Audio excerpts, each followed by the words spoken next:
لا علم لنا إلا ما علمتنا فعلمنا ما ينفعنا اللهم ربنا زدنا علما نافعا وارزقنا فهما اللهم إنا نسألك العفو والعافية والمعافاة الدائمة في الدين والدنيا والآخرة اللهم ادفع عنا البلاء والبلاء والوباء وجائحة الكورونا وغيره من الأمراض والأسقام والفتن في الدين والدنيا والآخرة. Baik Bapak Ibu sekalian, Alhamdulillah akhirnya kita bisa bertemu kembali meskipun melalui dunia maya. Ya. Dan ini Alhamdulillah saya hitung kalau nggak salah sudah yang keempat. Jadi ini salah satu cara saya pribadi khususnya mengupgrade, meningkatkan kemampuan mengambil hikmah dari adanya wabah corona. Jadi dari adanya wabah corona karena di rumah saja, akhirnya ada inisiatif untuk membuat kajian lewat video conference dan Alhamdulillah dari percobaan pertama, kedua, ketiga kayaknya yang keempat mudah-mudahan lebih bagus ya, teknisnya. Dan Alhamdulillah juga Bapak Ibu sekalian, dengan adanya corona, saya jadi makin lancar menggunakan Google Form. Ya. Google Form udah makin lancar. Bikin riset jadi sekarang lebih mudah pakai Google Form. Mau komunikasi dengan yang jauh-jauh bisa pakai video conference. Ya. Banyaklah Alhamdulillah yang bisa kita ambil hikmahnya. Dan mudah-mudahan Allah Subhanahu wa Ta'ala menjadikan kita semua sebagai orang-orang yang syukur dan sabar. Kalau ada musibah, ya kita sabar. Dan bahkan katanya kalau orang tasawuf itu mereka bukan hanya bisa sabar, tapi bisa bersyukur terhadap musibah sekalipun. Ya, ini yang tingkatnya mungkin sangat tinggi ya, tapi minimal kita harus bisa sabar dan syukur. Dan ini juga yang keempat ini saya udah pakai co-host nih ya. Ini co-hostnya anak saya sendiri, jadi saya tidak perlu repot klik sana klik sini, sudah ada co-hostnya. Nah, kemarin sempat ikut training memanage pengajian yang melalui Zoom, bagusnya bagaimana. Nah, jamaah sekalian, ya selain itu juga kemarin saya udah kirim video pendek di YouTube ya. Nah, ini juga ilmu baru juga. Baru 2 kali saya kirim video di YouTube ya. Kemarin saya kirimkan video pendek 10 menit tentang zakat, infak, dan sedekah. Ya, zakat, infak, dan sedekah. Yang pertama, mungkin saya perlu menjelaskan dulu karena sebagian orang masih rada confused, bingung membedakan antara zakat, infak, dan sedekah itu apa sih bedanya. Nah, saya jelaskan kemarin secara singkatnya bahwa sedekah itu adalah nama yang umum. Nama yang umum. Kullu ma'rufin sedekah. Setiap kebaikan itu adalah sedekah. Baik kebaikan yang dilakukan seseorang itu menggunakan harta ataupun tidak menggunakan harta, itu namanya sedekah. Mulai dari senyum, itu sedekah. Kemudian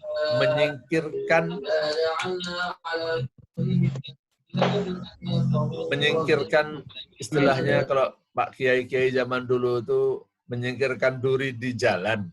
Artinya menyingkirkan hal-hal yang membahayakan orang di jalanan.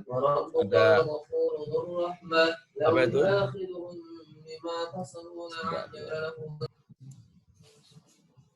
Ada kaca pecah, ada sampah di jalanan, dan segala macam gitu, kita ambil, itu juga sedekah. Imatatul adza anit thariqi sedekah. Jadi senyum juga sedekah, menyingkirkan hal-hal yang membahayakan orang di jalan itu juga sedekah. Ini sedekah tanpa harta. Ya. Jadi sedekah itu adalah setiap kebaikan, baik tanpa harta maupun dengan harta. Kalau dengan harta, nah banyak, bisa masukin uang di masjid ya, kasih uang ke orang tua, itu juga sedekah. Loh kok itu sedekah? Nah, sedekah itu kan bukannya untuk orang miskin. Nah, ini kita luruskan. Jadi sedekah setiap kebaikan tanpa harta ataupun dengan harta. Tapi sedekah itu dibagi dua secara hukum, jamaah sekalian. Ada yang wajib, ada yang sunnah. Ya, ada yang wajib, ada yang sunnah. Yang wajib antara lain apa? Antara lain zakat. Jadi nanti kalau Bapak Ibu menemukan kata sedekah di dalam Al-Quran tapi berarti zakat, jangan kaget. Contohnya, khud min amwalihim shadaqatan tutahhiruhum wa tuzakkihim biha. Innamas shadaqatu lil fuqara'i wal masakin. Itu katanya redaksi yang digunakan adalah sedekah, tetapi itu artinya adalah zakat. Jadi zakat itu ya sedekah, cuman ini sedekah yang wajib gitu loh. Sedekah yang wajib dan memiliki aturan tertentu. Nah, tapi yang wajib itu bukan hanya zakat. Ada yang namanya nafkah. Ya, kita bahasa sehari-hari nafkah. Artinya sih apa sih? Nafkah kepada orang tua, nafkah kepada istri, nafkah kepada anak. Ini juga termasuk sedekah, sedekah yang wajib. Itu sedekah yang wajib. Nafkah kepada istri, anak, dan orang tua ini hal yang disepakati ya, bukan masalah khilafiyah. Jadi sebagaimana kita wajib memberikan nafkah kepada istri, wajib memberikan nafkah kepada anak, juga wajib memberikan nafkah kepada orang tua. Apalagi kalau posisi kita sebagai anak laki-laki. Itu memberikan nafkah kepada orang tua, dan orang tua kita sudah nggak mampu bekerja dan nggak mampu secara ekonomi, wajibnya udah wajib banget itu ya. Jadi ada sedekah yang umum, ada sedekah yang wajib. Sedekah yang wajib itu ada zakat, ada nafkah kepada orang tua, contoh-contohnya. Kemudian juga ada sedekah yang tidak wajib. Yang tidak wajib itu banyak ragamnya. Ada hibah, ada sedekah biasa yang kita masukkan ke masjid, itu ya sedekah. Kemudian ada wasiat. Kalau wasiat itu pesan seseorang sebelum meninggal dunia, ya, misalnya saya berpesan, nanti kalau saya meninggal dunia, ini ada uang, nanti sedekahkan ke masjid A, atau sedekahkan ke panti asuhan B, atau sedekahkan ke pesantren C. Nah, itu namanya wasiat, pesan yang disampaikan seseorang saat hidup, tetapi untuk dieksekusi nanti setelah wafat, itu wasiat. Ada juga wakaf. Ya. Wakaf itu artinya berhenti secara bahasa. Maksudnya gimana? Maksudnya itu saya kepingin harta ini hanya berguna untuk ini. Nah, dan jangan sampai habis. Wakaf itulah yang kita sebut dengan sedekahun jariyah, sedekah yang mengalir. Karena dengan wakaf, ya, kalau saya bilang tanah ini saya sedekahkan untuk masjid, saya wakafkan untuk masjid, hanya boleh digunakan untuk masjid. Kalau saya bilang ini untuk pesantren, ya hanya boleh digunakan untuk pesantren. Kalau saya bilang ini untuk panti asuhan, ya hanya boleh digunakan untuk panti asuhan. Itulah maka disebut dengan wakaf. Berhenti di situlah fungsinya. Dan wakaf itu nanti dikelola oleh nadhir. Orang yang mengelola, menerima wakaf itu namanya nadhir. Jadi nadhir wakaf. Nah, dia sebenarnya bukan sebagai pemilik, bukan sebagai penerima manfaat. Ya, nadhir itu ibaratnya amil kalau dalam zakat. Jadi kalau zakat ada amil, kalau dalam wakaf ada nadhir. Nah, mudah-mudahan yang pertama ini kita mengetahui arti sedekah, yaitu setiap kebaikan dengan ataupun tanpa harta. Kemudian setelah itu sedekah ada dua, ya, yang wajib dan yang tidak wajib. Yang wajib saya kasih contoh dua, zakat dan nafkah kepada keluarga. Yang tidak wajib saya kasih contoh tadi ada wasiat, kemudian ada wakaf, sedekah jariyah nih wakaf nih. Kemudian ada sedekah yang ke masjid, ya, infak fisabilillah. Nah, jadi kalau ada panitia ambil zakat, menerima zakat, infak, dan sedekah, sebenarnya kata infak dan sedekah itu sama. Dalam panitia loh ya saya bilang ya. Jadi kalau panitia zakat, infak, dan sedekah, zakat itu tersendiri, tapi infak dan sedekah itu satu pasal, satu bab. Pengelolaannya sama. Nah inilah pengertian zakat, infak, dan sedekah.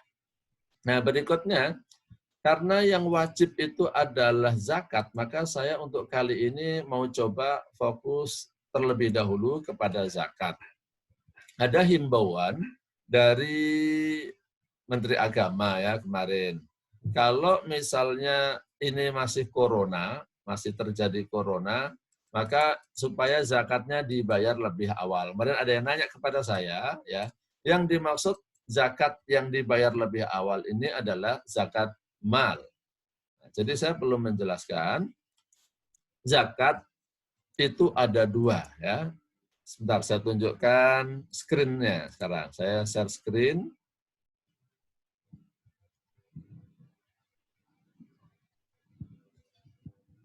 Share screen sekarang. Jadi yang pertama tadi saya jelasin,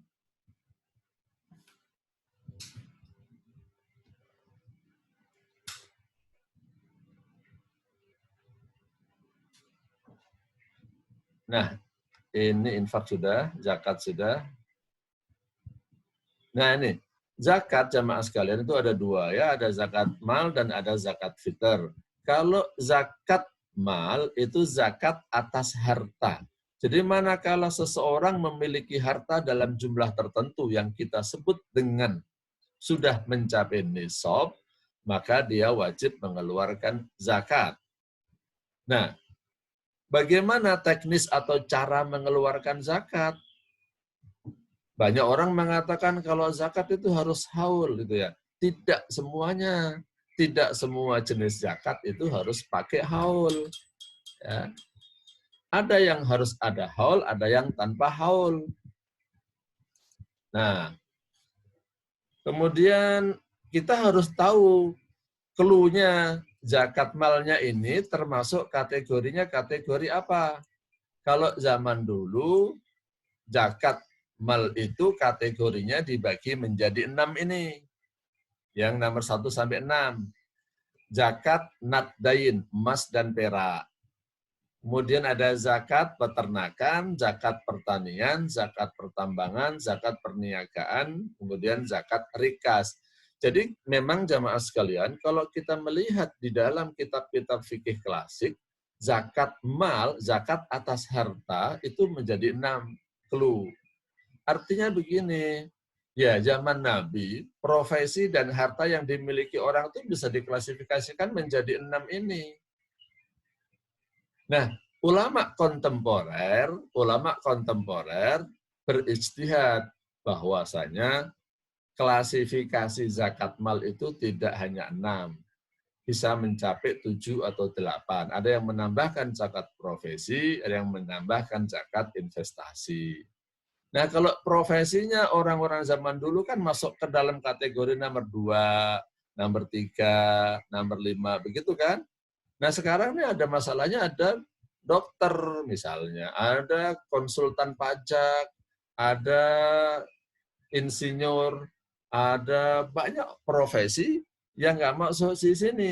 Kalau ditanya, ya udah dimasukkan ke dalam emas dan perak. Dia nggak punya emas juga. Ya, punyanya uang. Nah, makanya itu uang itu dikiaskan terhadap emas dan perak. Ada orang yang nggak pernah punya uang, punyanya aset terus. Masukin di pasar modal duitnya. Kalau nggak deposito, pasar modal. Punyanya saham, punyanya reksadana, punyanya deposito. Terus gimana? Apa nggak ada zakatnya? Nah, kita kiaskan yang mana. Jadi setiap harta yang banyak itu pasti kena zakat. Itu pasti kena zakat, cuman clue-nya aja itu ya. Clue-nya, klasifikasinya masuk kategori mana begitu. Saya pernah kenal orang, setiap kali dia punya duit beliin properti. Nah, ya sekarang bagaimana kalau orang punya rumah 20, misalnya punya kontrakan 40, banyak Pak ya. Saya punya kenalan yang di Jakarta tuh kontrakan sampai 40, 50. Tapi kalau ditanya duit, nggak punya. Nah, apakah orang seperti ini nggak zakat? Kan nggak mungkin dong. Duitnya banyak. Tapi kalau kita kenakan zakat, punya kontrakan 50. Ada kumpul sedikit duitnya, yang berupa duit itu nggak pernah mencapai nisab. Pokoknya ada duit lagi, bangun lagi, bangun lagi. Nah, apakah tidak usah zakat? Kenapa? Dia kan nggak punya emas. Dia nggak punya ternak. Apalagi nggak ada namanya zakat rumah, katanya begitu ya. Nah, jadi kalau ada ulama yang menjelaskan tentang zakat profesi dan zakat investasi, itu sebenarnya adalah zakat mal. Oke, tadi kan saya bicara tentang zakat ada dua ya. Ada zakat mal, ada satu lagi adalah zakat fitr. Nah, sebenarnya nama yang benar itu adalah zakatul fitr, bukan zakat fitrah. Ya. Bukan zakat fitrah, tapi zakat fitr. Zakat fitr, ini saya tunjukkan hadisnya. Nah ini dalilnya dari sini. Farada Rasulullah Sallallahu Alaihi Wasallam sodaqatal fitri. Nah ini kata sodakoh maksudnya adalah zakat. Disebut sodakotul fitr atau zakatul fitr itu karena terkait dengan datangnya Idul Fitri. Ya, jadi bukan zakat fitrah, zakat fitr atau sodakotul fitr. Sodakoh boleh, zakat boleh karena tadi saya bilang sodakoh itu nama umum. Nah, fitr karena sudah masuk Idul Fitri. Nah, yang zakatul fitr ini tidak termasuk yang dihimbau oleh Menteri Agama untuk dibayarkan sejak awal. Kalau zakat mal, itu pembayarannya tidak harus nunggu Idul Fitr. Tapi kalau zakatul fitr itu dibayarkan pada malam Idul Fitri.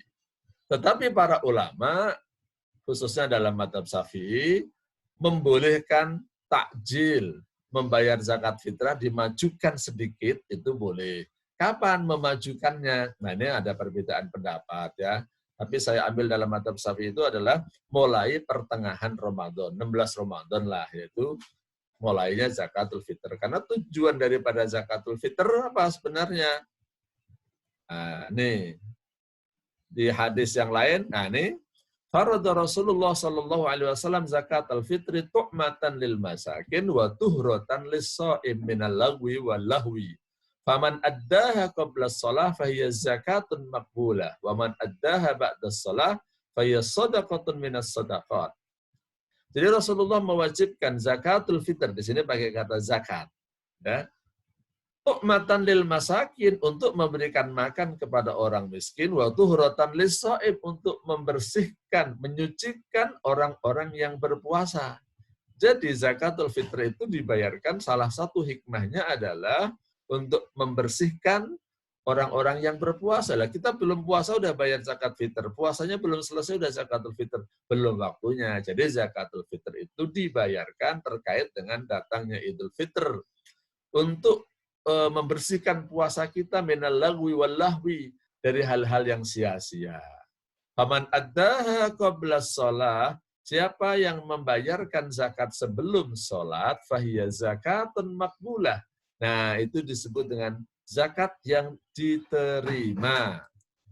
Waman addaha ba'da shalah, dan siapa yang melaksanakan zakat fitr setelah sholat Idul Fitri maksudnya, fahiyya shadaqatun minas shadaqat, itu sedekah biasa aja, seperti sedekah-sedekah yang lain. Jadi jemaah sekalian, nah mudah-mudahan untuk poin ini kita sudah mulai terbuka ya. Jadi ada sedekah, ada sedekah wajib, ada sedekah sunnah, sedekah wajib ada ada zakat, ada nafkah kepada orang tua, yang sunnah tadi ada yang namanya wakaf, yang kita kenal dengan sedekah jariah, ada yang namanya wasiat, ya, ada yang namanya wasiat. Kemudian ada sedekah-sedekah yang lainnya kita sebut dengan hibah ataupun sedekah fisabilillah, seperti rutinitas kita berinfak di masjid itu masuk sedekah sunnah, yang infak fisabilillah. Sedekah fitr sudah. Terus hal yang penting lagi berikutnya. Nah, jamaah sekalian, kita juga perlu tahu mengenai sedekah jariah yang tadi saya singgung ya. Sedekah jariah ini yang kita kenal dengan wakaf. Saya mau agak ada stressing sedikit pada bidang wakaf ya. Wakaf jamaah sekalian, itu di Indonesia, alhamdulillah kita sudah sangat beruntung ya. Di Indonesia ini ada undang-undang namanya Undang-Undang Wakaf. Ya, ada Undang-Undang Wakaf. Artinya orang kalau berwakaf itu tidak hanya baik menurut ajaran Islam, tetapi wakaf itu juga baik menurut negara. Ini saya kasih share screen sedikit tentang wakaf. Nah, jadi ada Undang-Undang Nomor 41 tahun 2004. Undang-undangnya udah lama jamaah sekalian, tapi banyak orang yang belum tahu tuh. Banyak orang yang belum tahu tentang undang-undang ini. Sayang kan? Kita umat Islam sudah diberikan rezeki nih, punya undang-undang wakaf. Tapi sayang, kita banyak yang belum tahu, mungkin jadi tidak mengamalkannya. Nah, dari undang-undang ini, artinya apa? Orang itu kalau berwakaf, itu punya kekuatan hukum.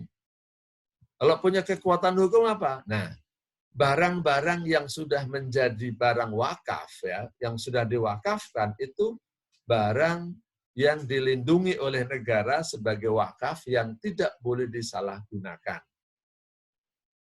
Nah, saya lihat keutamaan wakaf. Keutamaan wakaf ini kita bisa ambil dari beberapa hadis. Di antaranya hadis ini. Yaqulul abdu mali mali. Ya. Wa inna ma lahu min mali salasun, ya. Sebentar.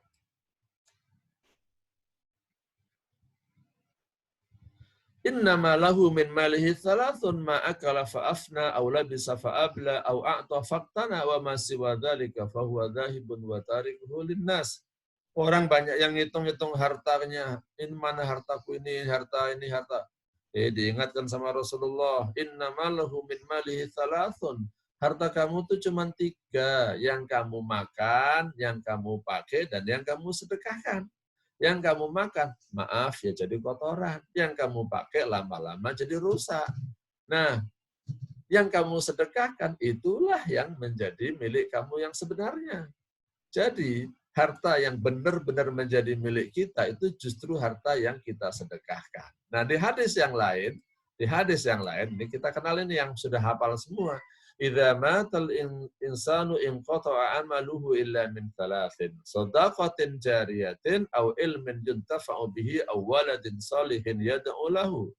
Kalau seseorang itu meninggal dunia, maka amal perbuatannya terputus. Dia nggak bisa beramal lagi. Dia nggak bisa nambah pahala lagi. Kecuali 3 jalur. Ada 3 jalur, 3 hal yang membuat orang itu masih bisa tetap beramal walaupun dia meninggal dunia. Sudah di dalam kubur, pahalanya mah bisa nambah terus bisa. Jadi pada waktu meninggal mungkin misalnya aja pahalanya cuma 1.000. Pada waktu dibangkitkan dari kubur pahalanya 1 miliar. Loh, kok bisa nambah banyak? Berbunga, bukan berbunga. Tapi jariah. Jariah itu artinya mengalir, nambah terus. Pahalanya nambah terus. Dari mana tuh? Nomor 1, shadaqatin jariyah. Sedekah jariah itu sedekah yang mengalir. Sedekah yang mengalir itulah yang kita sebut dengan wakaf. Jadi pada waktu kita sudah meninggal dunia, pahalanya masih ngalir terus. Maaf, saya kasih contoh yang gampang aja deh ya. Tapi tidak hanya itu loh ya. Kita bangun masjid, kita bangun sendiri. Kalau perlu kita kasih tanahnya, kita bangun sendiri. Nah, selama tanah itu masih ada, selama masjid itu masih berdiri dan masih dipakai orang, selama tanah itu masih dipakai, masih dapat pahalanya. Ada namanya Haji Buga, orang Aceh, yang wakaf di Saudi, wakaf tanah. Tanahnya itu kalau di Saudi, karena wakaf, dikelola oleh Departemen Wakaf. Nah, Departemen Wakaf ini menggunakan tanah ini buat hotel. Hotel kalau di Saudi, di Mekah kan dipakai untuk jamaah umroh ya, bukan untuk mesum ya. Nah, hotel ini untuk jamaah umroh. Nah, ternyata ada untungnya. Pada tahun 2017, waktu saya pergi haji itu, orang-orang Aceh dapat uang sekitar 4.700.000. Ini dari mana? Dari Haji Buga. Haji Buga siapa? Haji Buga itu yang wakaf tanahnya dibangun hotel ya. Waktu itu beliau ikrarnya adalah saya wakafkan tanah ini untuk jamaah haji Aceh. Sehingga hasil keuntungan dari pengelolaan hotel itu dibagikan kepada jamaah haji Aceh. Itu kapan Haji Buga? Haji Buga 200 tahun yang lalu jamaah sekalian. Ya. Makanya kalau saya bilang orang kalau nggak punya wakaf rugi. Ngapain kita cari duit banyak-banyak, semuanya habis di dunia. Cuman habis buat bangun rumah, habis buat beli mobil, habis buat jalan-jalan, habis buat makan. Nggak ada yang diwakafkan. Ya Allah, rugi sekali kita. Ya, rugi banget.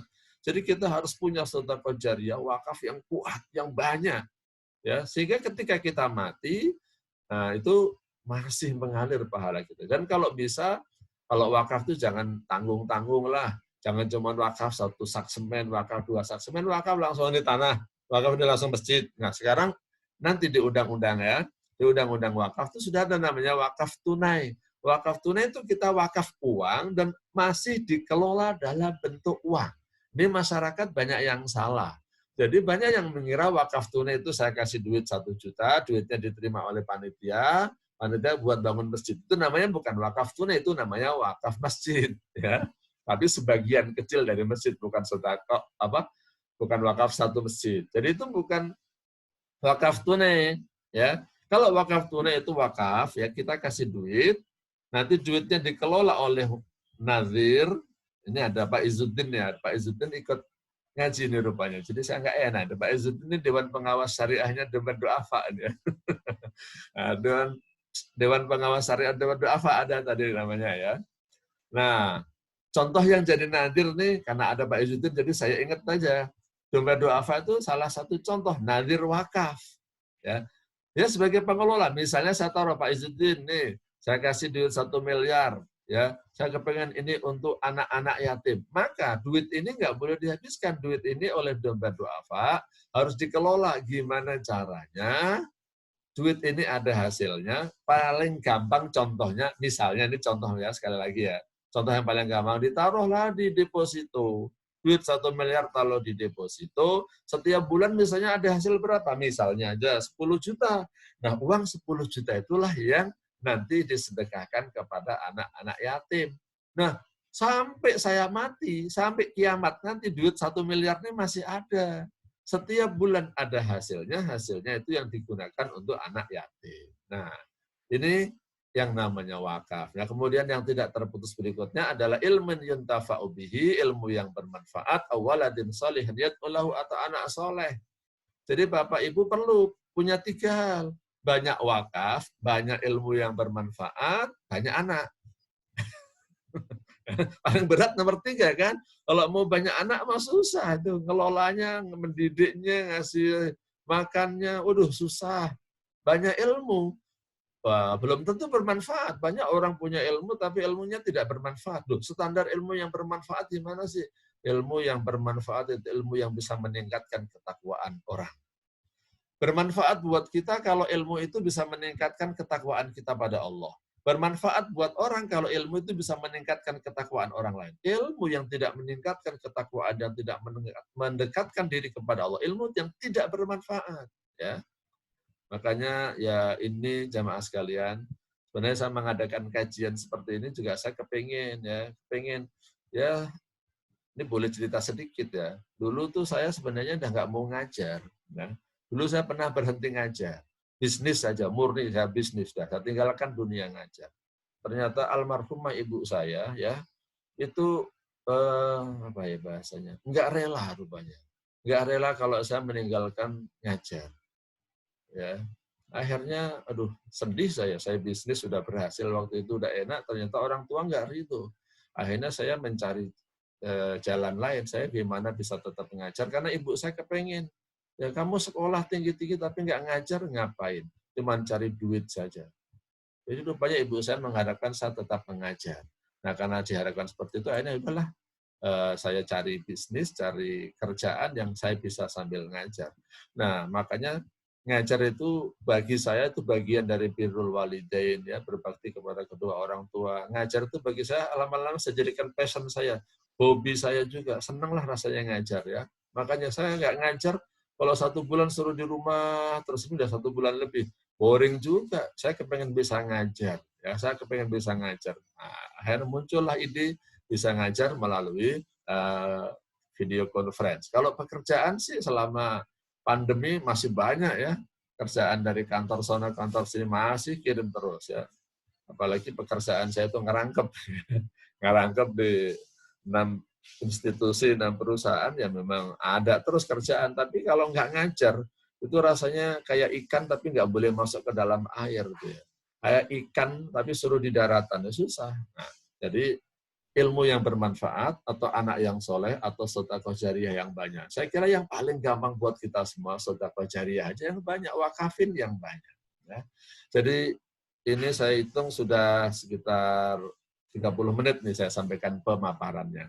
Saya sih masih banyak materinya, tapi kalau kajian online, kalau saya ngomongnya lama, begitu takutnya nanti jamaahnya ketiduran ya. Jamaahnya ketiduran, nanti saya dicuekin dah ya. Jadi coba sekarang akan saya buka interaktif ya, kita buka tanya jawab dari seputar zakat, infak, sedekah. Karena di sini peserta pengajiannya ini ada Dewan Pengawas Syariah juga nih ya. Nanti kalau mau sharing juga boleh ya. Kalau Pak Izzuddin ini jangan nanya ini, sharing aja nanti. Dewan Pengawas Syariahnya doa Pak. Ikut ngaji di sini juga ya. Tapi alhamdulillah senang lah saya ya.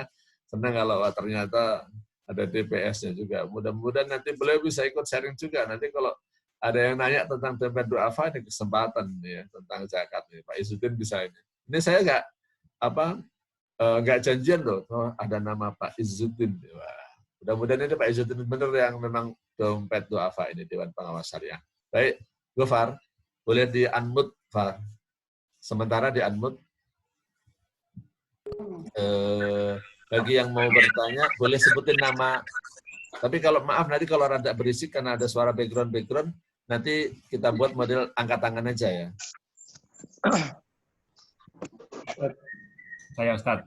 Ya, Pak siapa? Irzan. Pak? Irzan. Jadi mau dibawa. Irzan. Pak Mirza. Irzan. Oh, Pak Irzan. Fardi, ini Fardi spotlight, Pak. Nah, bentar, saya minta co-hostnya anak saya bisa men-spotlight biar kelihatan. Mungkin kalau yang nanya, nah oke, silakan, Pak. Assalamualaikum Ustaz. Waalaikumsalam warahmatullahi wabarakatuh. Zakat mal. Zakat mal itu apakah bisa dikeluarkan secara bertahap atau dalam waktu yang singkat tertentu? Itu pertanyaan satu. Pertanyaan kedua, zakat mal itu apakah bisa dibagi sebagian pada wakaf, misalnya masjid, gitu. Walaupun memang kelihatannya itu kalau saya baca nggak termasuk dalam pembagian zakat mal untuk wakaf masjid. Nah itu pertanyaan saya Ustadz, mohon dikasih penjelasannya. Terima kasih. Oke, saya jawab dulu ya. Yang pertama, spotlightnya Pak. Yang pertama, apakah boleh zakat itu dicicil ataukah harus langsung? Yang paling bagus zakat itu ya begitu waktunya bayarkan semuanya. Ada pepatah ya, itu dalam bahasa Arab, khairul birri ajiluhu. Sebaik-baiknya kebajikan itu yang disegerakan. Jadi kalau Bapak Ibu mau melakukan kebaikan, jangan ditunda-tunda. Misalnya, kemarin ada yang nanya, saya mau sedekah nih, tapi bentar lagi Ramadan nih. Mendingan ntar Ramadan aja deh, gitu ya. Nah ini salah ya jemaah sekalian ya. Jangan. Kalau mau sedekah sekarang, nanti Ramadan ada rezeki sedekah lagi. Kenapa? Loh, iya kalau Ramadan Bapak masih hidup. Kalau udah meninggal gimana? Ya. Jadi jangan pernah menunda kebajikan. Iya kalau Ramadan nanti duitnya masih ada. Kalau ternyata kepakai yang lain gimana? Kalau hilang gimana? Jadi kalau mau melakukan kebajikan, udah disegerakan. Gitu ya. Kemudian contoh lagi, maaf nih, bolehlah saya canda sedikit ya, biar nggak tegang ya. Menikah itu kebajikan kan? Menikah itu kebajikan.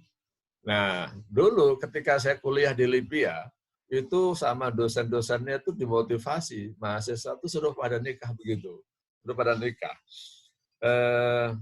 Itu kan masih kuliah. Emang apa salahnya kuliah? Kuliah juga kebaikan, nikah juga kebaikan. Wah, sampai singkat cerita ketika saya minta izin ke orang tua saya, semester 7 tuh diprovokasi sama dosen-dosen suruh nikah. Semester 7 itu kan, tanggung banget, lagi mau selesai. Nah, ketika saya mengajukan, ibu saya awalnya, jangan dulu, kenapa? Akhirnya saya bilang, kan katanya khairul birri ajiluhu. Sebaik-baik kebajikan itu kan yang dilaksanakan dengan segera, gitu. Katanya begitu. nikahkan kebaikan. Akhirnya bapak saya setuju deh. Ya, ini contoh ini ya. Jadi kebaikan tuh jangan ditunda-tunda. Satu lagi contoh orang mau masuk Islam. Orang mau masuk Islam. Misalnya ada hari Rabu datang kepada Ustadz. Ustadz, saya mau masuk Islam ya Ustadz. Ya udah nanti deh hari Jumat ya datang ke masjid. Nah, ini juga salah kalau menurut saya. Kalau ada orang masuk Islam datang, ya udah langsung saya Islamkan. Oh enggak Ustadz, saya maunya hari Jumat. Enggak mau. Saya pun enggak mau. Kalau dia minta hari Jumat, saya enggak. Kenapa? Loh, kalau memang ini orang baik, mau masuk Islam beneran, ya jangan ditunda-tunda. Nanti kalau hari Kamis sudah meninggal dunia, duluan gimana? Nanti saya dosa orang masuk Islam hari ini kok disuruh hari Jumat. Menunda-nunda karena hari Kamis meninggal dunia, dia mati masih dalam kondisi kafir, dosalah saya. Atau sebaliknya, kalau orang masuk Islam, harus disaksikan di depan jamaah. Lah, memang ada kewajiban seperti itu? Nggak ada dalam Islam. Masuk Islam itu tidak harus disaksikan. Kalau pengen disaksikan, akhirnya ujung-ujungnya minta bantuan. Nah, ini modus ini mah. Ya. Minta masuk Islam di hadapan orang banyak, habis itu nanti minta sumbangan kepada jamaah. Ini mah modus ini lah. Ya, saya nggak mau. Kalau mau masuk Islam aja udah. Datang langsung saya Islamkan begitu. Jadi intinya untuk zakat ya Pak Irsan, kalau mau disegerakan itu yang paling bagus. Tapi kalau mau ditunda, asal jangan sampai, kalau hartanya itu harta yang ada haulnya, jangan sampai 1 tahun. Jadi gini, untuk harta perdagangan itu kan ada haulnya. Jadi kalau misalnya Ramadan ini jatuh tempo, bayar. Seandainya nunda, jangan sampai ketemu Ramadan berikutnya. Ya, itu untuk zakat mal. Oke. Jadi boleh atau tidak ditunda-tunda? Boleh. Tapi jangan sampai lewat dari 1 tahun. Ya. Bahkan zakat itu disegerakan, ditakjil boleh. Sebelum waktunya dibayar duluan itu boleh. Seperti zakat fitr yang tadi saya sampaikan. Begitu pula di zaman Rasulullah itu pernah terjadi. Ya, pernah terjadi.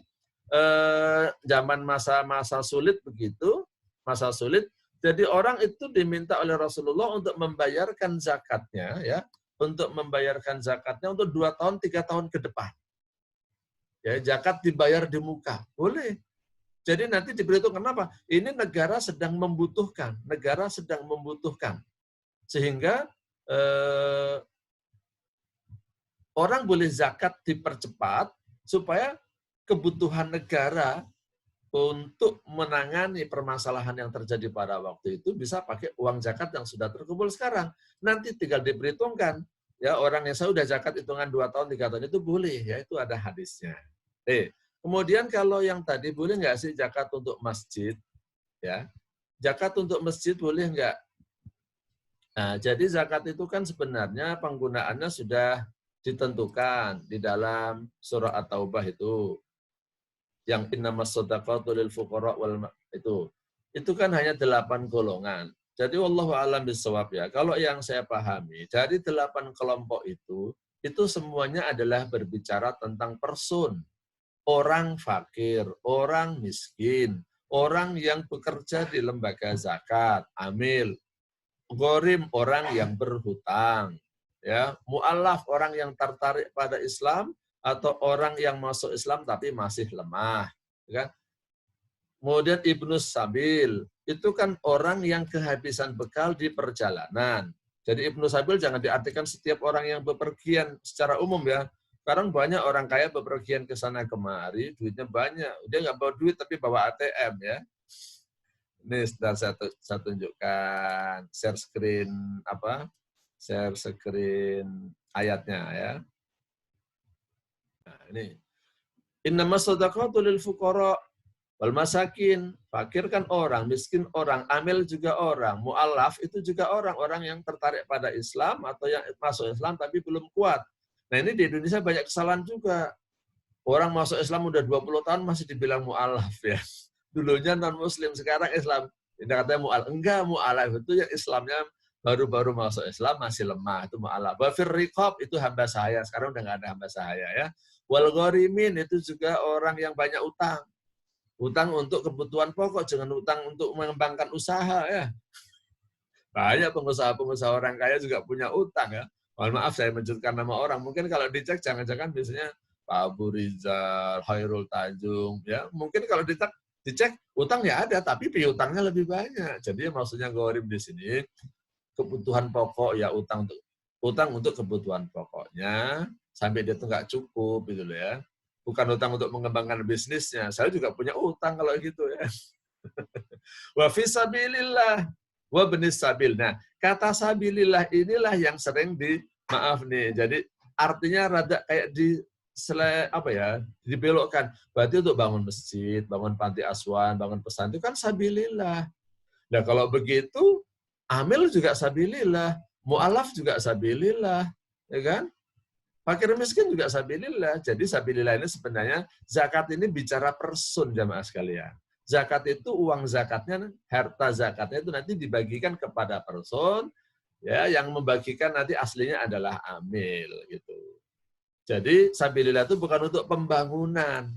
Kalau untuk pembangunan itu pakai wakaf gitu. Jadi jangan pakai uang zakat untuk pembangunan gitu.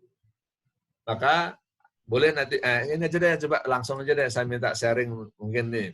Ada Pak Izzuddin. Pak Izzuddin minta tolong dibuka mic-nya nih Pak Izzuddin nih. Dibuka mic-nya sama videonya. Pak Izzuddin ya si Gofar ya, co-hostnya minta tolong dibuka Pak Izzuddin, dibuka video sama mic-nya. Mudah-mudahan sedang monitor nih Pak Izzuddin ya. Boleh Pak Izzuddin minta tolong sharing yang di dompet duafa gimana? Pengelolaan zakat ada nggak yang dipakai untuk pembangunan? Atau kalau untuk pembangunan gimana? Silakan Pak Izzuddin. Belum, sebentar. Mic-nya belum? Belum kedengaran, Pak?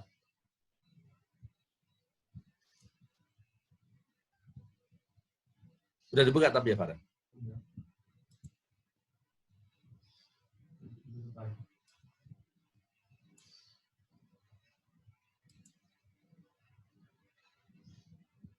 Tes, coba, Pak.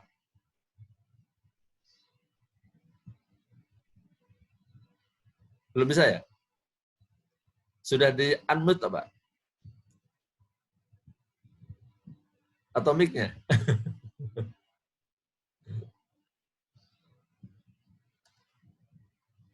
Belum kedengaran Pak Izzuddin? Belum kedengaran?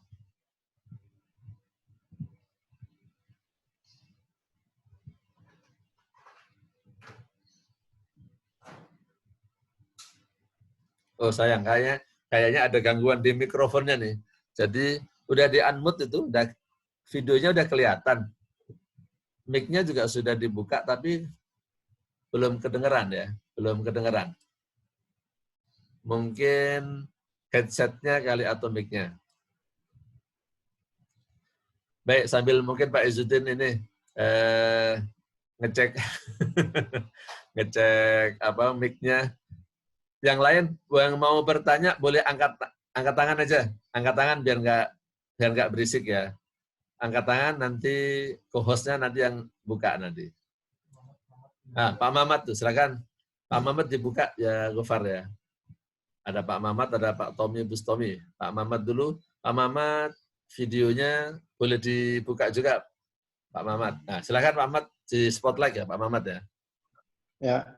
Assalamualaikum warahmatullahi wabarakatuh, Pak Ustadz. Waalaikumsalam warahmatullahi wabarakatuh. Ini yang kelihatan bukan ya, wajahnya tapi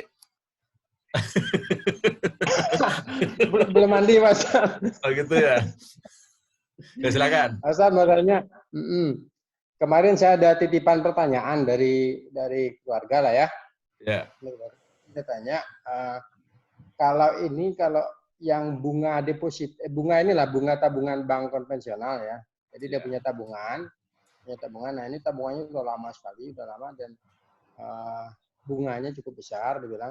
Itu bunganya itu dikemanain ya Pak Ustadz? Dia mau pindahin ke bank syariah gitu. Tapi bunga yang konvensional itu memang harus dibayarkan ke hanya ke infrastruktur ya? Apa gimana?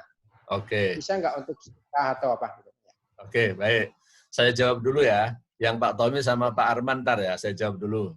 Nah, ini bicara tentang bunga bank konvensional ya, bukan bunga desa Pak Mamat ya. Bukan, perempuan kebetulan dia. Ya, jadi kalau di fatwa Dewan Syariah Nasional Majelis Ulama Indonesia, itu fatwa terkini seingat saya fatwa nomor 123. Itu ada namanya TBDSP.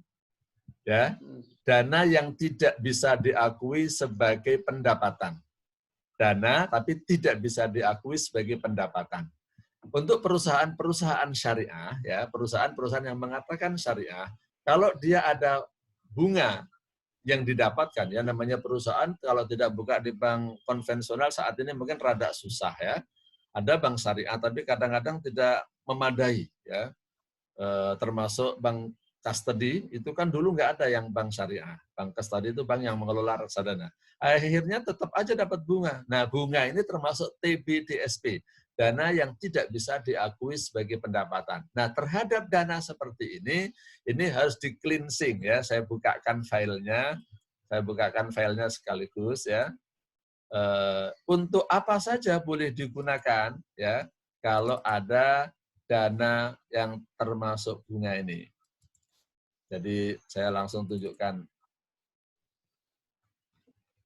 Jadi tidak pendapat pribadi saya sendiri ya, tapi ada dasarnya yang sudah menjadi keputusan Majelis Ulama ya.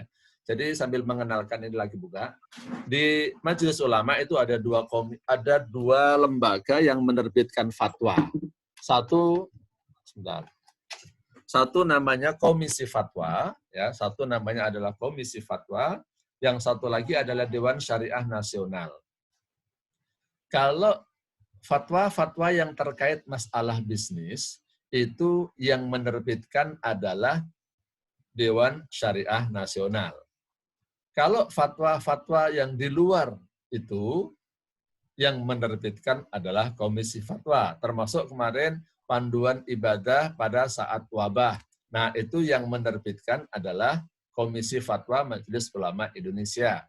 Tapi kalau masalah uang bunga, ini boleh digunakan untuk apa? Nah, ini yang menerbitkan adalah Dewan Syariah Nasional DSN MUI, Fatwa nomor 123. Oh, ini rada kendala nggak mau dibuka, kenapa? Ya. Nah, ini udah. Saya tunjukkan, saya share screen ya. Saya share screen. Dana bunga ini kita boleh gunakan untuk apa nih? Gitu. Oke, ini fatwa nomor 123. Saya tunjukkan ininya dulu. Atasnya dulu ya. Ini asli nih Pak ya. Bukan hoax ini. Kalau dokumen-dokumennya asli, nah, sampai ada kopnya ya. Fatwa Dewan Syariah Nasional MUI nomor 123. Tentang penggunaan dana yang tidak boleh diakui sebagai pendapatan, TBDSP. Saya tunjukkan langsung ke bawahnya. Nanti Bapak-Bapak bisa menjadikan fatwa ini sebagai pedoman ya.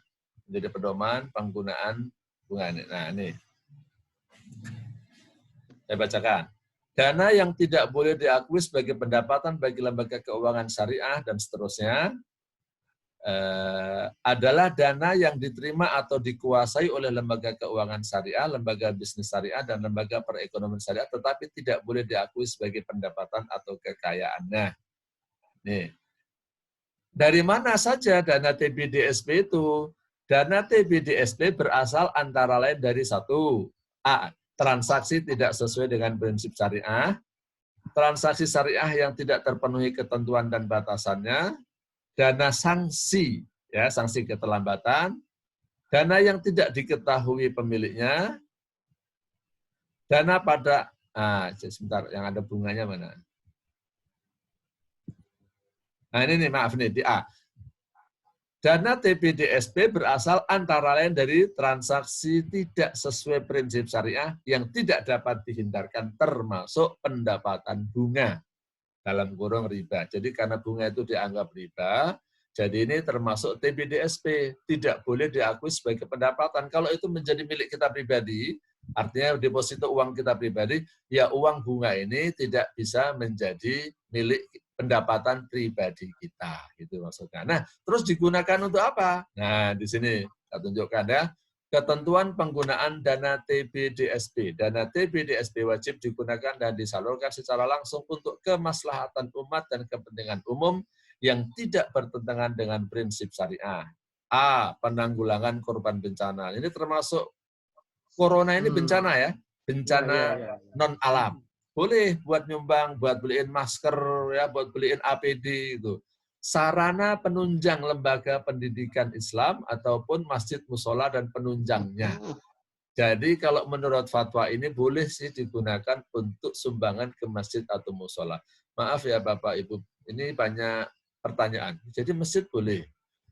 Nah ini ada kasus begini, di Saudi seingat saya ini ya. Waktu itu saya ngikutin ceramah Dewan Pengawas Syariah satu bank di Saudi sana. Nah, ada orang yang bertanya, saya punya dana bunga di Swiss kalau nggak salah itu. Gimana nih? Kata syekhnya awalnya, udah jangan diambil, itu uang haram, riba, jangan diambil. Akhirnya nggak diambil. Sampai berapa lama kemudian, akhirnya orang ini datang lagi kepada syekh itu. Ya, dia nangis. Nangisnya kenapa? Ternyata dia dapat ucapan terima kasih dari lembaga Yahudi. Jadi dana yang tidak halal ini, bunga ini ternyata disumbangkan ke lembaga mereka gini. Kenapa? Loh, yang punya bank itu kan umumnya bukan orang Islam. Jadi kalau ada duit ya untuk mereka. Kalau nggak diambil buat mereka. Akhirnya ulama ini, syekh ini berfatwa, udah kalau itu ambil aja. Nah jadi daripada nanti digunakan untuk membangun fasilitas mereka, ya mendingan untuk pembangunan fasilitas umat Islam. Wong itu duitnya duit umat Islam buat membangun fasilitas mereka. Jadi saya bacakan di sini, nomor 1 utamanya untuk korban bencana, kemudian untuk lembaga sarana penunjang. Jadi kalau misalnya masjid ya, kalau bisa sih gunakan buat parkirnya aja dulu, buat tamannya gitu ya, buat penunjangnya, jangan buat ruang utamanya. Ruang utamanya biar jadi ladang buat kita untuk berwakaf. Sayang gitu loh kalau uang bunga dijadikan ruang utama. Jadi kita nggak ada kesempatan untuk berwakaf untuk bangun masjid itu. Jadi buat sarana penunjangnya. Ini mungkin mestinya gitu ya. Sarana penunjang masjid, musola dan gitu ya. Kemudian pembangunan fasilitas umum yang berdampak sosial. Kemudian ini kalau lembaga ya buat sosialisasi, edukasi dan literasi ekonomi, buat program beasiswa, buat kegiatan produktif orang-orang duafa, fakir miskin. Jadi boleh Pak Mamat, ini pedoman ya, penggunaan uang bunga boleh digunakan untuk seperti ini ya. Fatwanya 123 DSN MUI. Nanti kalau ada jamaah yang memerlukan minta aja, insya Allah nanti saya kirim. Ini fatwa masih rada anget sih tahun 2018 ya. Dipublikasikannya 2019. Oke. Setelah Pak Mamat, Pak Tommy tadi, silakan. Pak Tommy. Nanti sharing ya Pak Ustadz ya. Ya boleh, nanti saya sharing insya Allah. Ya, Pak Tommy boleh dibuka mic-nya sama videonya di spotlight. Silakan Pak Tommy, Bustomi. Baik, tes. Kedengaran Ustaz? Ya. Assalamualaikum warahmatullahi wabarakatuh. Waalaikumsalam warahmatullahi wabarakatuh. Ustaz, saya pernah beberapa waktu lalu pernah mendengar ada tabungan wakaf ya. Saya nggak tahu juga sih, waktu itu cuma sekilas doang ngelihat. Itu tahu nggak Ustaz tentang itu, Ustaz? Tabungan wakaf itu seperti apa gitu? Oke. Saya jawab dulu. Itu aja, Pak? Ya, Pak. Itu aja. Oke. Tabungan wakaf. Boleh. Tabungan wakaf yang saya tahu gini. Jadi Bapak buka rekening. Bapak buka rekening di beberapa bank syariah. Ya. Yang saya tahu kalau bank pemerintah contohnya BNI Syariah. Kalau yang swasta itu CIMB Niaga Syariah. Itu Bapak bisa buka rekening. Judulnya memang tabungan wakaf. Jadi Bapak masukin uang di situ. Ya, judulnya tabungan. Nanti uangnya setelah terkumpul, nanti Bapak tidak bisa ambil itu ya. Uangnya nanti diwakafkan. Diwakafkan, ditampung oleh bank, nanti bank bukan yang menggunakannya. Ya, nanti manfaat dari uang yang tertampung di situ, termasuk pokoknya, nanti yang mengelola adalah nadir wakaf. Mudah-mudahan nanti kalau Pak Izzuddin sudah bisa mic-nya, nanti tolong angkat tangan aja Pak Izzuddin, biar nanti kita kasih kesempatan untuk share dompet duafa. Karena ini yang ada dompet duafa ya Pak Izzuddin yang nanti yang cerita ya. Jadi nanti misalnya dompet duafa, Al-Azhar, kemudian PKP, ada iwakaf. PKPU itu dulu namanya PKPU, sekarang ada izakat sama iwakaf ya. Karena undang-undangnya terpisah sekarang, zakat sendiri, wakaf sendiri. Nggak boleh satu lembaga nyampur katanya gitu ya. Jadi ada divisi sendiri. Nah, nanti lembaga-lembaga wakaf ini nanti yang mengajukan kepada bank untuk mengelola itu. Jadi bank hanya menampung, karena ini kan sudah ada undang-undang. Jadi ini menjadi amanah undang-undang. Jadi tabungan wakaf artinya adalah Bapak buka rekening, bisa naruh uang di situ, tapi nanti nariknya di akhirat. Ya, yang narik di dunia nanti bukan Bapak, yang narik di dunianya nanti adalah nadir wakaf. Dan nadir wakaf nanti akan menarik, mengelola tapi sifatnya. Bukan berarti untuk dia ya, dia adalah mengelola. Ya, sesuai dengan aturan undang-undang yang sudah ada. Begitu Pak Ustadz, Tommy? Pak Ustadz, itu berarti kita rutin nabung tiap bulan gitu Ustadz ya? Boleh rutin, boleh insidental Pak. Nanti Bapak tinggal bilang sama ke banknya situ. Kalau mau Kalau apa istilahnya? Potong debit rekening ya? Atau istilahnya apa? Kalau peruntukannya gimana Ustadz? Misalkan saya meruntukkan untuk membiayai para hafiz Quran gitu. Boleh nggak gitu Ustadz? Saya nggak tahu tuh kalau di banknya apakah kita bisa dengan peruntukan khusus, saya belum tahu ya. Tapi umumnya seperti itu. Jadi intinya kita hanya naruh uang, tapi yang narik nanti adalah nadir wakif. Nadir wakif nanti mengelola. Nah, yang saya tahu sih, seingat saya kayaknya nggak sampai seperti itu ya. Kalau Bapak mau yang khusus untuk penghafal Quran, ya jadi cari lembaga penghafal Quran itu. Kalau nadir wakif soalnya kayaknya menunya belum ada ke sana, yang saya tahu belum ada ya. Tapi coba Bapak cek ke BNI Syariah atau ke apa tadi? Ke CIMB Niaga Syariah, itu sudah ada tabungan wakaf, itu sudah ada. Oke, sekarang Pak Arman Vespa. Wah, namanya Arman Vespa ini nama di Google-nya. Silakan dibuka mic dan videonya Pak Arman. Nanti setelah Pak Arman kita coba lagi Pak Izzuddin lagi, mudah-mudahan bisa sharing nih. Ya, silakan Pak Arman di spotlight ya, Gofar ya. Assalamualaikum Ustaz. Waalaikumsalam warahmatullahi wabarakatuh. Silakan. Ya Ustaz, begini, terima kasih atas waktunya yang diberikan pada saya. Bismillah, yang pertama, saya kan ada usaha jual beli Vespa Ustaz. Maaf, kurang jelas gimana Pak? Saya ada usaha jual beli Vespa. Oh, jual beli Vespa. Iya betul Ustaz. Yang oh, makanya Arman Vespa itu karena jual beli Vespa ya? Iya Ustaz, iya. Yang saya tanyakan adalah tentang hasil zakatnya Ustaz. Yang selama ini yang saya lakukan adalah di akhir penjual seperti satu motor contoh, satu Vespa laku. Nah itu apakah langsung 2,5% langsung saya keluarkan seperti yang selama ini saya lakukan, atau nanti setelah ada kena 1 tahun itu Ustaz? Itu aja Ustaz. Terima kasih. Assalamualaikum. Waalaikumsalam. Bagus pertanyaannya. Boleh Pak, bantu saya Pak. Nah, jadi karena Bapak Arman ini jual beli Vespa, makanya namanya Arman Vespa ya. Kalau jual beli, Bapak masuk kategorinya perdagangan. Kalau perdagangan, maka cara menghitung zakatnya adalah Bapak lakukan penghitungan setahun sekali, Pak. Ya, yang dizakatin itu adalah malnya, Pak ya, hartanya, asetnya atau ekuitasnya, Pak, bukan keuntungannya. Maaf nih, beberapa orang sering bertanya ke saya, yang dihitung untungnya. Salah itu, kalau itu namanya bukan zakat mal, zakatur ribah nanti ya. Jadi yang namanya zakat perdagangan itu yang dizakatin adalah kekayaan atas bisnisnya itu. Kalau bahasa ekonominya namanya equity sebenarnya, tapi kalau bahasa orang awamnya aset ya. Jadi yang benar-benar menjadi milik kita, setahun sekali dihitung Pak.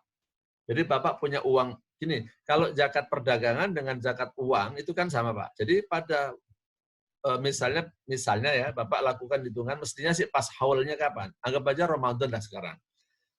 Setiap Ramadan nanti Pak Arman hitung, ada dagangan Vespa berapa banyak, ditambah yang berupa uang tunai berapa banyak, kalau Bapak misalnya ada deposito, atau punya reksadana, atau punya saham, yang setara dengan tunai, ya. Tunai dan yang setara dengan tunai itu ada berapa, dagangan ada berapa. Kalau Bapak punya utang, dikurangin utang berapa. Nah, berapa sih total aset Bapak? Sampai kayak bahasa orang awam, untuk pribadi, ya, ala pajak itu kan, aset itu kan berarti harta kita. Tapi kalau untuk lembaga keuangan, aset itu beda ya. Utang termasuk aset soalnya. Ya. Kalau lembaga keuangan istilahnya ekuitas ya. Nah, berapa total kekayaan Pak Arman, termasuk barang yang berupa Vespa, tabungan, saham, deposito, dan yang setara dengan tunai termasuk emas dan perak, karena emas dan perak dengan uang itu sama. Berapa totalnya, dikurangi Bapak punya utang berapa, nah bersihnya berapa, Pak Arman keluarkan 2,5% dari situ. Jadi bukan setiap kali laku 1, zakat 1. Tapi kalau Bapak misalnya nyicil, boleh. Ya. Jadi ini laku 1 nih, saya untung 1 juta, langsung saya keluarkan sekian. Kemudian laku lagi untung sekian, saya keluarkan sekian. Nyicil. Nah, Bapak catat. Maaf nih, saya pribadi itu zakat setiap bulan saya catetin. Jadi saya tahu yang sudah saya keluarkan ini berapa, ini ada butuh saya keluarkan, ada orang yang butuh saya keluarkan, ada lembaga zakat yang saya keluarkan. Nah, saya tulis ini tuh, ada catatannya semua. Ada catatannya semua, nanti pas Ramadan, saya tinggal melakukan penghitungan. Nah, zakat saya kurang berapa tahun ini. Nah, yang kekurangannya itulah yang saya bayarkan di bulan Ramadan. Gitu Pak Arman, cara menghitung zakat untuk bisnis ya, perdagangan. Baik, sekarang saya mau kasih kesempatan Pak Izzuddin nih. Pak Izzuddin ya, Gofar ya. Tolong dibuka mic-nya sama videonya. Kayaknya Pak Izzuddin udah ganti laptop nih. Mudah-mudahan sudah bisa.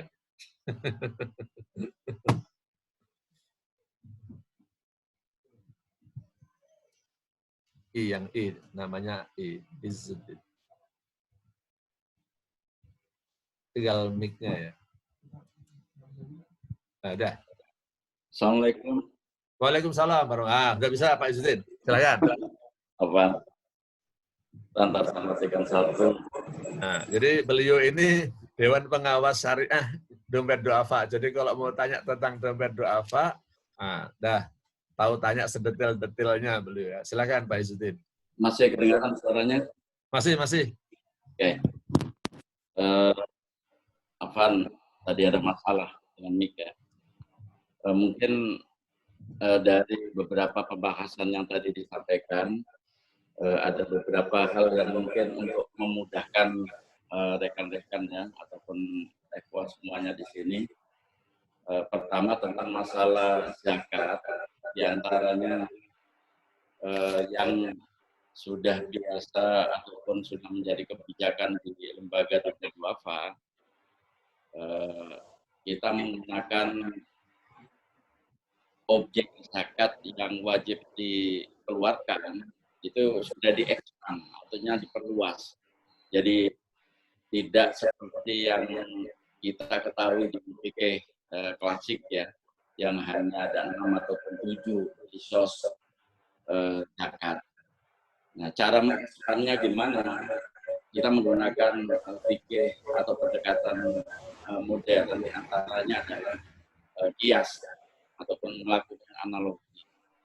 Nah, kias dan analogi itu hampir seluruh objek ekonomi yang ada di sekitar kita, yang biasa masyarakat transaksikan atau menjadi pendapatan, itu relatif menjadi apa yang biasa disebut sebagai potensi objek yang wajib dikeluarkan zakat.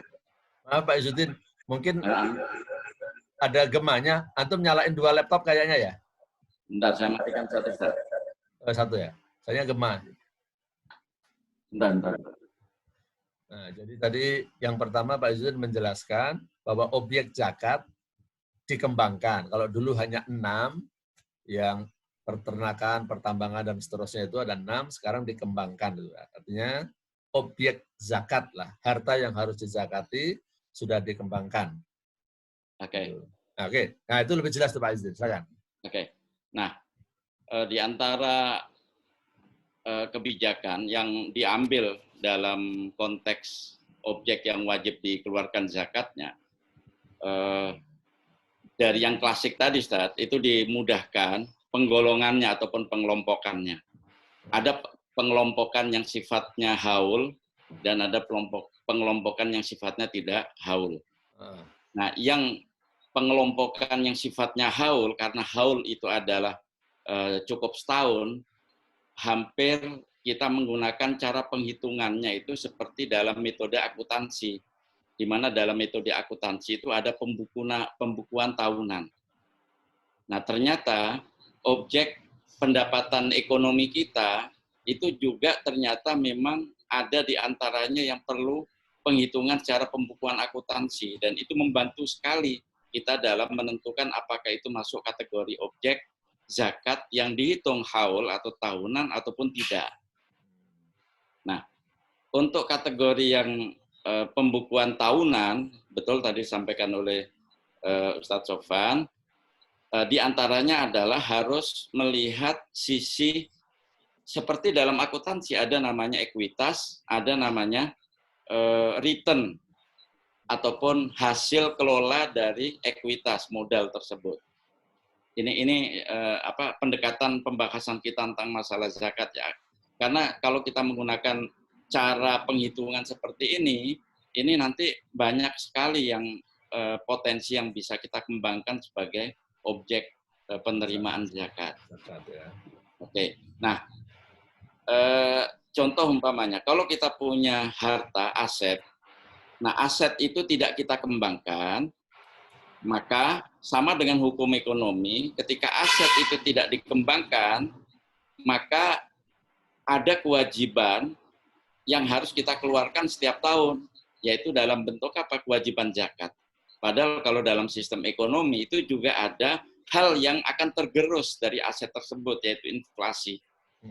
Dan semangatnya di sini, objek yang terhadap harta yang kita tidak kelola ataupun putar, ya, semangatnya di sini agar kita bisa mengelola aset tersebut atau memutar aset tersebut sehingga apa?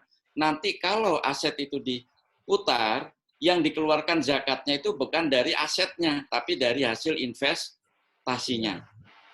Ya. Sangat masuk akal kan? Ya, ini bukan hanya ini berarti masalahnya ya Pak Izzuddin ya?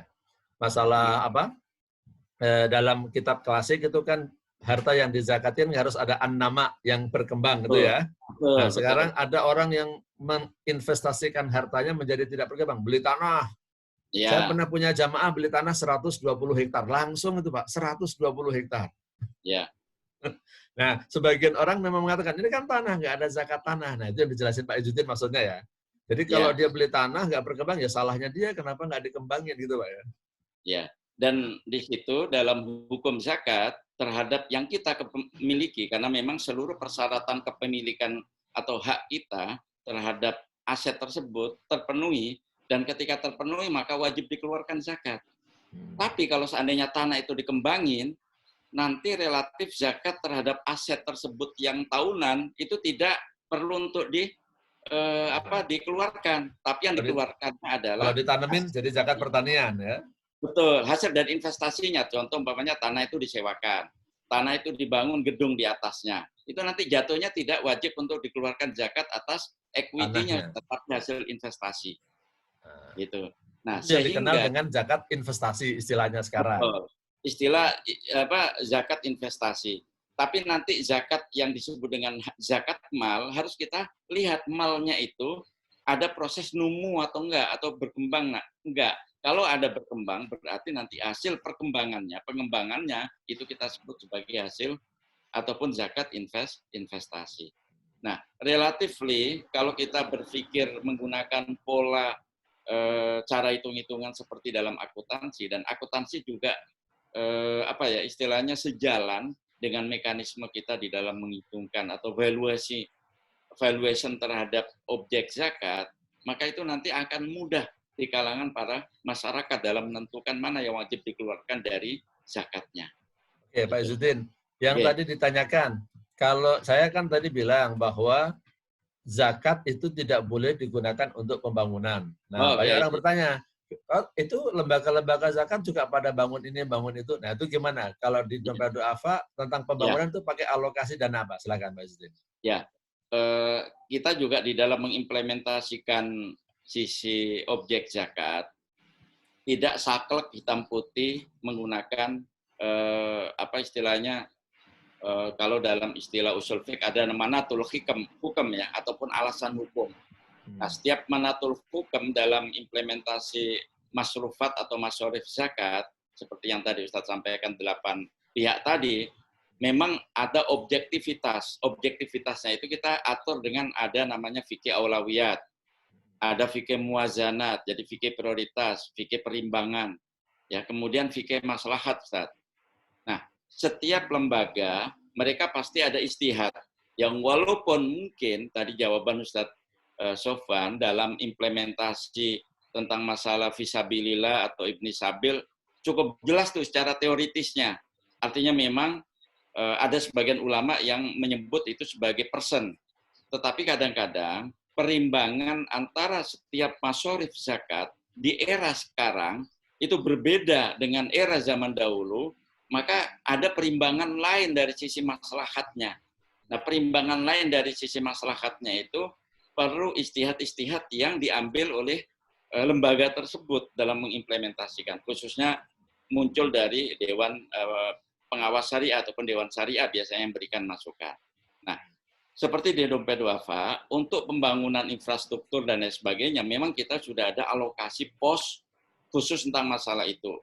Dan kita menggunakan dana yang banyak itu adalah menggunakan dana infak dan wakaf.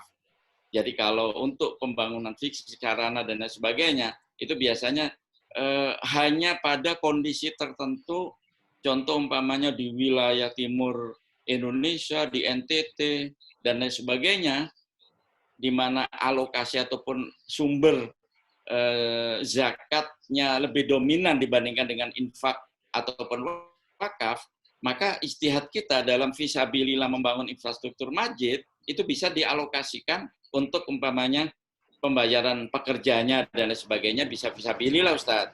Tapi kalau ya jadi ini pakai fikih perimbangan, Ustaz. Jadi nggak semuanya hitam putih, nggak boleh alokasi dan lain sebagainya. Maka memang ini karena sekali lagi fikih kita adalah sangat luas dan subhanallah ya, dengan adanya 4 mazhab itu kebayang oleh kita bahwasanya implementasi masalah fikih ini bukan hanya untuk masyarakat Nusantara saja, tapi seluruh dunia. Bahkan kalau di planet lain itu ada makhluk yang menyembah pada Allah, mereka juga akan mendapatkan fikih ini juga gitu. Artinya memang kita harus punya pandangan. Berarti gini Ya. Pak Izzuddin ya. Jadi seperti yang ini yang tinggal di sini mungkin tahu. Jadi kalau zakat di sini di tempat saya sini memang ada yang dialokasikan untuk masjid. Tapi untuk apanya? Untuk biaya marbotnya. Nah, untuk biaya marbotnya. Ini untuk operasional masjid ya. Untuk operasional masjid. Karena kalau marbotnya kan pasti fakir miskin. Siapa yang mau jadi Nah, jadi tadi Pak Izzuddin kasih contoh, untuk pembangunan masjid mestinya nggak boleh. Tapi kalau di ijtihad bisa dilaksanakan istilahnya khilaf fiqhiyah ya. Jadi ini dibuat bayar tukangnya, gitu kan? Gitu. Nah, jadi memang di dalam fikih itu ada nama istilah khilaf fiqhiyah. Bahkan dalam khilaf fiqhiyah ekstrim ada juga. Misalnya nih, panitia pembangunan masjidnya saya. Karena untuk bangun masjid ini duitnya nggak ada, saya utang. Karena utang kan yang punya toko bangunan minta jaminannya siapa nih? Ya udah jaminannya saya. Artinya saya yang hutang. Saya hutang untuk bangun masjid ya. Saya utang untuk bangun masjid. Habis nggak ada lagi sumbangan-sumbangan, ya udah saya utang bangun masjid. Akhirnya saya jadi ghorim. Akhirnya apa? Saya berhak menerima zakat. Nah, uang yang saya terima ini akhirnya saya gunakan untuk membayar utang pembangunan masjid. Itu berarti kalau di kitab fikih ada yang menyebutnya khilaf fiqhiyah seperti itu. Jadi itu yang dipraktekkan di Dewan Du'afa berarti gitu Pak Izzuddin ya. Ya, jadi banyak istihad kontemporer karena memang implementasi kita dalam pengelolaan zakat kan luas seluruh Indonesia, Ustaz ya, bahkan di luar negeri dan sebagainya, dan spektrum masyarakatnya juga sangat luas. Prioritas kegunaan mereka juga sangat luas. Jadi kayak masorif zakat yang 8 itu sangat berbeda-beda tuh. Artinya di kita di Jabodetabek ya ataupun di wilayah luar Jawa dan sebagainya punya perimbangan. Jadi itu Ustaz. Mereka ada kesempatan untuk melakukan istihad ya. Terima kasih Pak Izzuddin untuk sharing dari dompet du'afanya ya. Jadi kalau detailnya memang istilahnya tadi ada khilaf fiqhiyah. Nah, yang perlu kita sorot mungkin kalau yang tidak zakat lewat amil. Makanya kalau Pak Didin Hafiduddin mensarankan zakat itu bagusnya lewat amil. Bahkan kalau boleh dikatakan zakat mal itu harusnya yang benar lewat amil, jangan dibayarkan sendiri-sendiri. Kenapa? Karena kalau amil itu ada ahlinya, ngerti, dia bisa berijtihad gitu loh. Tapi kalau ini, maaf nih, kadang-kadang kan di tingkat RT, tingkat RW, nggak ada amil, tapi dia mengangkat dirinya menjadi amil deh. Ya, dia mengangkat dirinya menjadi amil. Padahal kalau secara undang-undang kan nggak boleh tuh. Amil itu harus terdaftar di negara kan. Nah, Sehingga di situ tidak ada yang ahli itu. Asal saja terima uang zakat, nah nanti untuk bangun inilah, untuk apalah, kadang-kadang saya nggak diceritakan nggak enak lah ya, jadi jangan dicontohkan lah yang nggak bagus lah ya. Dalam prakteknya yang tidak melalui amil atau amil tapi amil yang tidak sah, ini berbeda konteksnya. Jadi yang saya ceritakan tadi itu kalau kita secara pribadi-pribadi atau tidak melalui amil zakat, maka saya memang menyarankan kalau bayar zakat untuk zakat mal sih bagusnya ya lewat amil. Tapi kalau mau dibagikan langsung untuk person, ya tapi kalau mau lewat amil nggak masalah.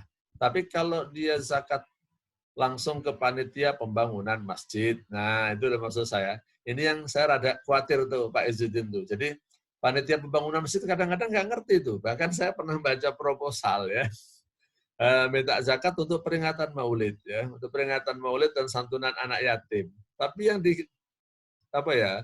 alokasikan untuk anak yatimnya itu ternyata hanya 20%.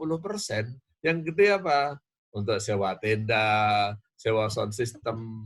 Pernik-perniknya justru yang malah banyak, yang untuk anak yatimnya cuma 20%.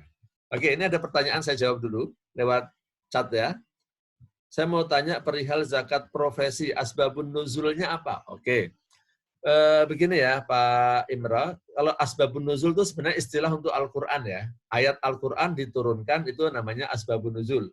Hal yang melatar belakangi turunnya ayat Al-Quran itu namanya asbabun nuzul.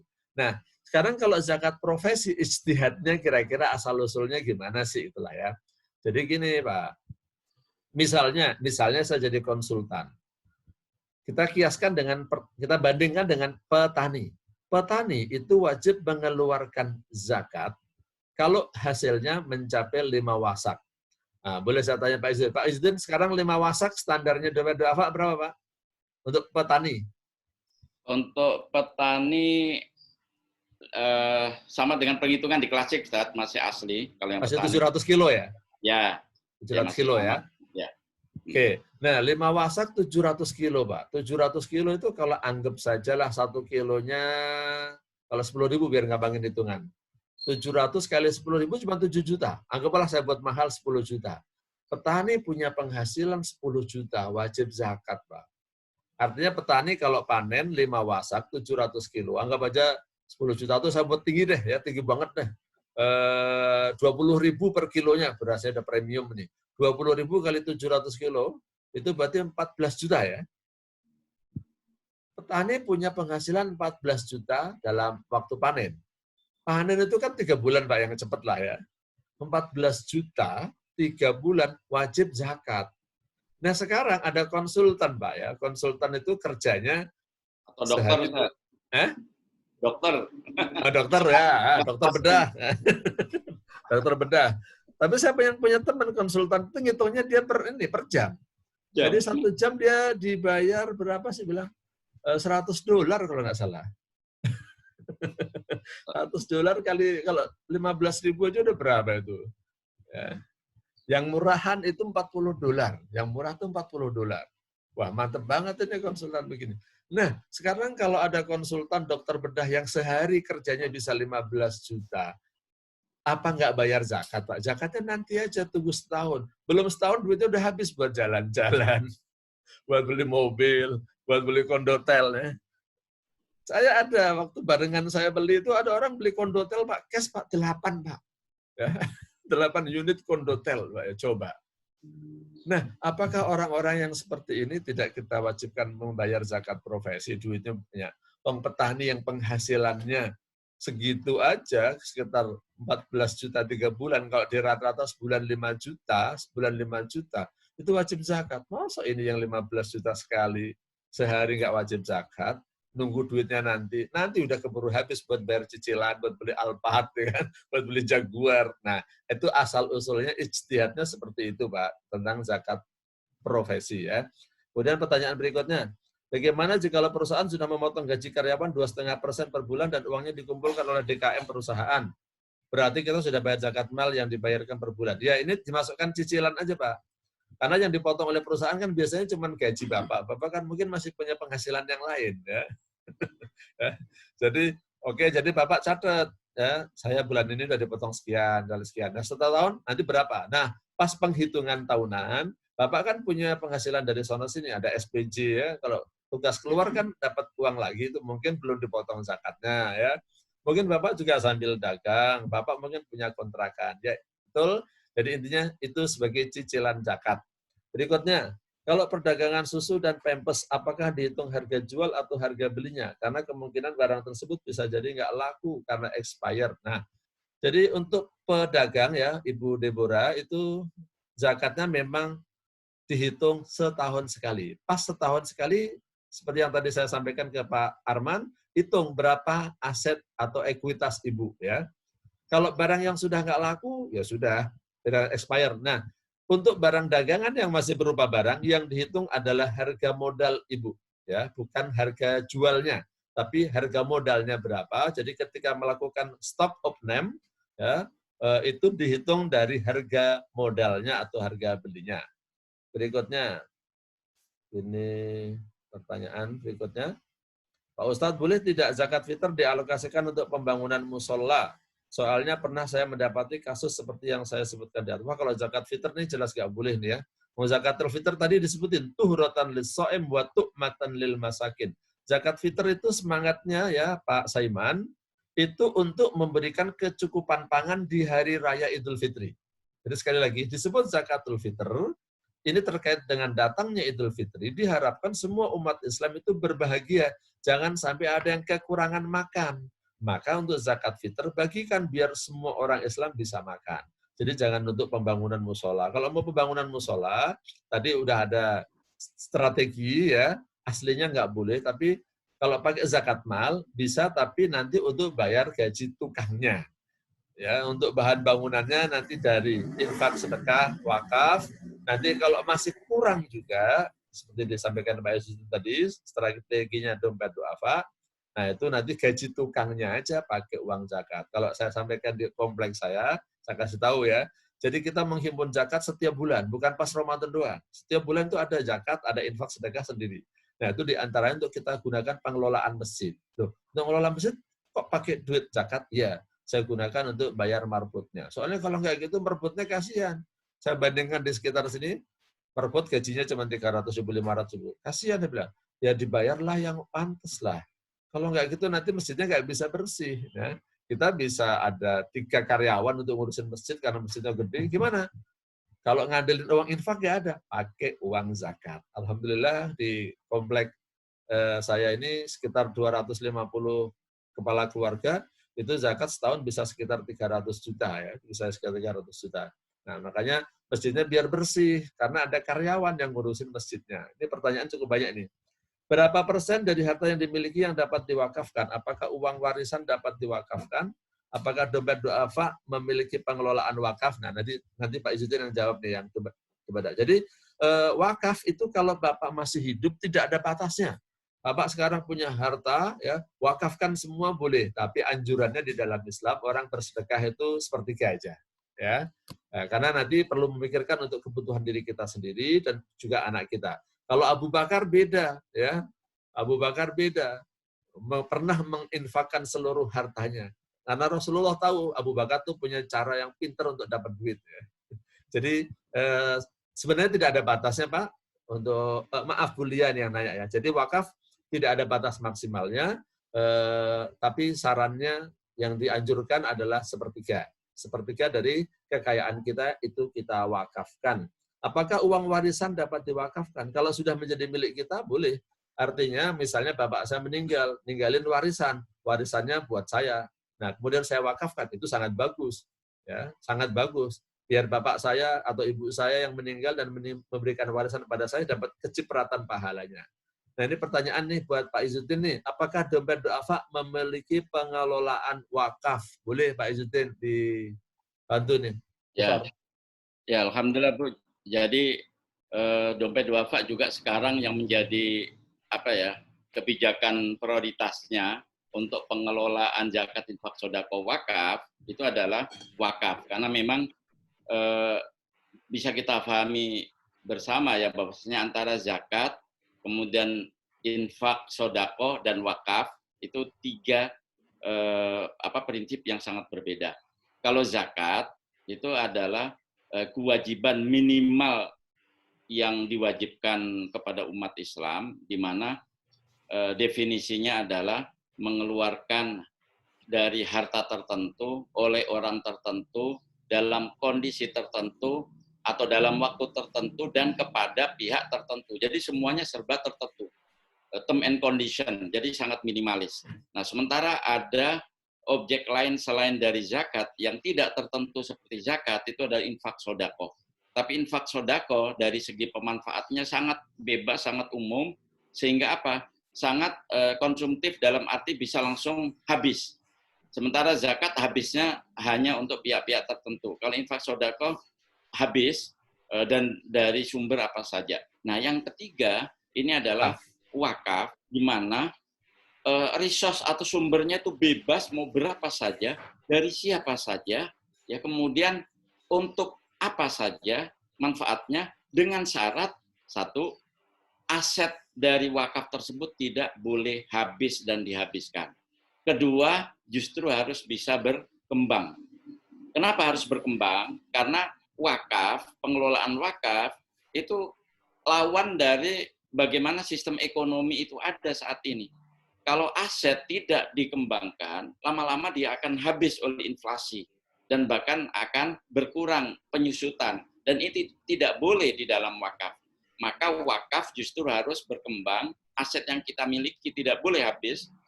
Ya, jangankan habis, istilahnya rusak saja tidak boleh, tapi justru harus berkembang. Nah, di sini alhamdulillah dompet wafa, jadi yang dilakukan itu bukan hanya sekedar menerima wakaf, tapi dia juga berpikir bagaimana mengembangkannya. Nah, ini yang paling penting, mengembangkannya. Kalau mau menerima wakaf banyak sekali, Bu. Ada di wilayah Goa ataupun di Gorontalo atau mana begitu, itu yang sampai berapa ribu hektar, dia komitmen tuh diwakafkan dari seorang sultan lokal sana ya. Tapi kita tidak serta-merta menerima begitu saja. Dalam arti apa? Kita juga berpikir. Karena kalau seandainya tanah itu dibiarin saja, nanti kos secara ekonominya itu berkurang dan kita tidak amanah lagi dalam pengelolaan wakaf. Makanya biasanya sebelum aset wakaf itu diserahkan ke lembaga, kita harus cari partnership bisnis untuk mengelola aset wakaf tersebut. Sehingga apa? Nanti akhirnya jadi wakaf yang produktif. Jadi wakaf yang bisa diinvestasikan dan hasil investasinya itu masuk ke wakaf. Dan alhamdulillah inovasi yang paling terakhir itu adalah kita kerjasama dengan beberapa lembaga sekuritas, aset manajemen untuk membuat apa yang disebut dengan wakaf saham. Jadi Bapak Ibu kalangan menengah ke atas yang mereka biasa investasi, mereka sudah bisa mewakafkan sahamnya, mewakafkan sahamnya langsung, bukan dari hasil saham, dan itu nanti dikelola oleh tim sekuritas atau aset manajemen. Jadi alhamdulillah apa saja bisa diterima wakaf tersebut, dan yang paling dominan sekarang itu adalah pengembangannya untuk kesehatan. Jadi beberapa rumah sakit, ada rumah sakit yang lagi sekarat gitu ya, itu yang mereka diwakafkan dan dikelola, dimanage oleh dompet duafa, akhirnya sembuh dan justru sekarang memberikan keuntungan. Apatah lagi sekarang di akhir-akhir kayak begini, dengan adanya wabah pandemi, itu sebenarnya rekan-rekan di dompet duafa juga pengembangan untuk rumah sakit skala yang sangat luas itu juga sudah mulai diatur sedemikian rupa. Jadi ada ya? Ya, ada. Ada dan bahkan dikelola lebih bagus lagi. Oke, terima kasih Pak Izzuddin ya. Terima kasih. Baik, Bapak Ibu sekalian, ini sebenarnya masih ada beberapa pertanyaan ya di chat, masih ada 14 lagi ini. Karena masih banyak, ternyata alhamdulillah ini antusias jamaahnya, banyak nanya, ada 14 pertanyaan lagi belum terjawab. Mudah-mudahan nanti pada kesempatan lain bisa kita jawab ya. Ini karena udah jam 7 ya, rencana kita 6:30, tapi alhamdulillah sampai jam 7 ini. Nah, terima kasih pada Pak Izzuddin atas partisipasinya. Nah, jadi walaupun tidak ada janjian Pak ya, tidak ada janjian, tapi alhamdulillah beliau join ya, bisa ikut sharing. Demikian Bapak Ibu sekalian, kalau yang belum terjawab saya mohon maaf, mudah-mudahan nanti saya bisa jawab dengan cara yang bagaimana, nanti coba saya tulis atau gimana. Dan terima kasih pada semuanya atas partisipasinya. Dan mohon maaf kalau ada teknis-teknis yang kurang bagus, nih percobaan inisiatif pribadi ya. Jadi kalau ada kurang-kurangnya memang sambil berlatih nih. mengelola pengajian secara online. Mudah-mudahan nanti ke depan bisa lebih bagus. Kita tutup dengan istighfar dan doa kafaratul majlis. Astaghfirullahaladzim, astaghfirullahaladzim, astaghfirullahaladzim. Subhanakallahumma wa bihamdika, asyhadu an la ilaha illa anta, astaghfiruka wa atubu ilaik. Wallahu a'lam bishawab. Wassalamualaikum warahmatullahi wabarakatuh. Terima kasih buat semuanya ya.